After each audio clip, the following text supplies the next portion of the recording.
Masjid ni bukanlah dibuat untuk orang tua saja.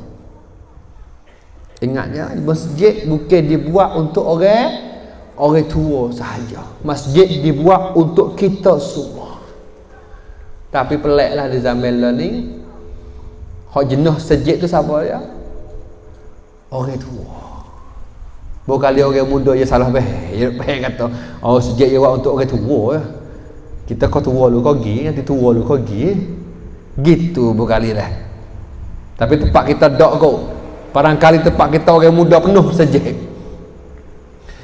Tuan-tuan, musuh-musuh Islam ya, orang Yahudi, orang Nasrani, dia tak takut dah kita nak buat masjid besar tak kawan, dia tak takut. Pok kita nak panggil marketer boleh 2 juta, buat masjid buka kat sayap kanan kiri, dia tak takut. Musuh-musuh Islam kita duk bina masjid ni, dia tak takut. Kerana dia tahu pok kita berakhir buat tapi tak berakhir semaya jemaah. Nak buat lagi nak buat. Dia tahu pok kita berakhir buat. Tapi semaya jemaah tu kurang berakhir. Musuh Islam dia nak takut Islam bila tuan-tuan? Bila orang-orang muda dalam kampung ni dan kita-kita semua ni ada kesedaran kena semaya berjemaah setiap waktu, lebih-lebih lagi di waktu subuh ramai macam hari Jumaat. Kita umat Islam ni tak boleh pisah dengan masjid. Dari masjid ke masjid. Dari masjid ke masjid. Maknanya apa? Kita tak boleh pisah dengan masjid. Ingat ya, masjid yang kita bina, yang kita buat ni sebagai pusat untuk nak menyatukan orang dalam masyarakat. Ni kalau kita tilik baik-baik, sebagai pusat ya, Sungklang untuk nak menyatukan orang dalam masyarakat. Bila kita buatlah aktiviti majlis seperti ni, semua pakat tebik mari. Adalah hak-hak gapo untuk dalam kampung kita guna masjid sebagai pusat.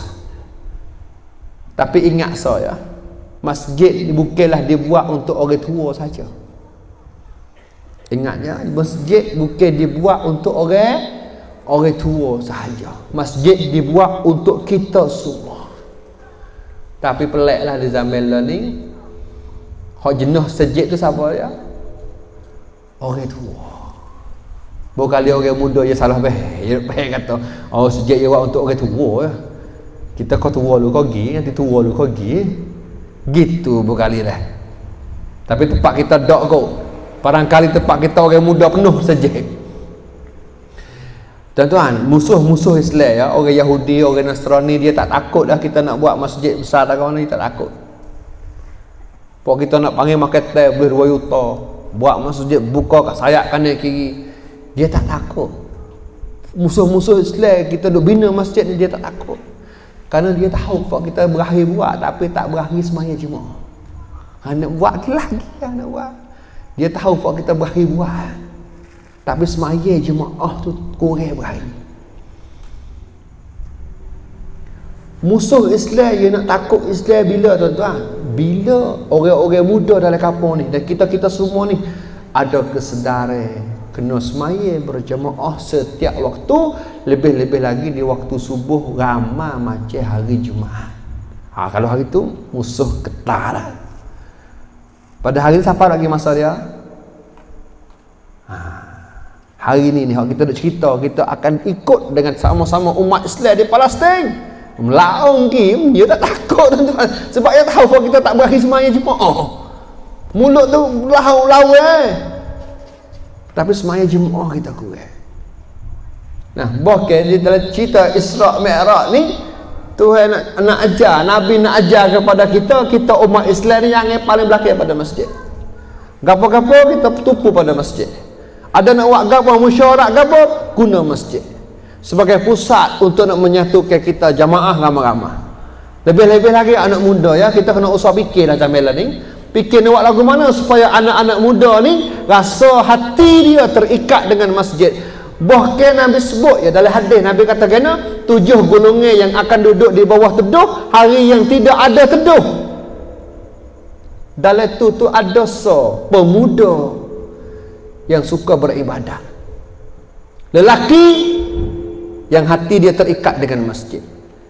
Dan kadang ada pemuda ada lelaki yang hati dia terikat dengan masjid.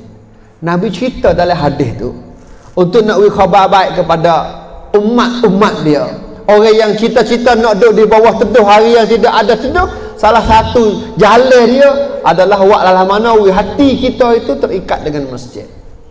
Kita duduk dengar semua tapi nak buat tu payah. Kita buat alasan apa tuan-tuan? Maya di rumah pun tak apa, sah juga. Ya, sah. Tapi dia hilanglah kesatuan, kekuatan dalam kita hidup bermasyarakat. Keberkatan kita tu hilang. Jamaah kita tu hilang. Gambar fadilat tu hilang. Dia tak sama tuan-tuan.